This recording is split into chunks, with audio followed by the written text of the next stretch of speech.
Чоочун аялдарды кароо арам. Көздү сактайлы, бузуклуктардан алыстайлы.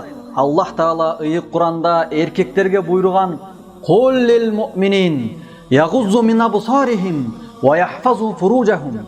Ыймандуу эркектерге айткан: ар кайсы аялдарды карай берүүдөн көздөрүн сактап, уяттуу жерлерин бузуклуктардан сакташсын. Залика азкалахум.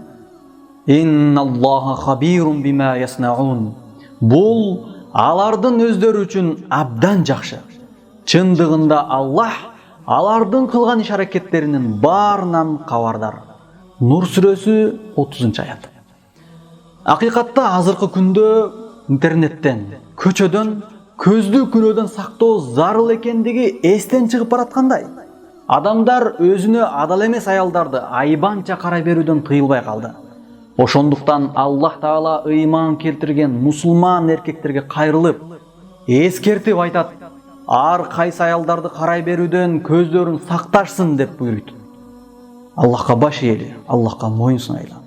Aqulu qawli hadha wa astaghfirullah li wa lakum. Assalamu alaykum wa rahmatullah.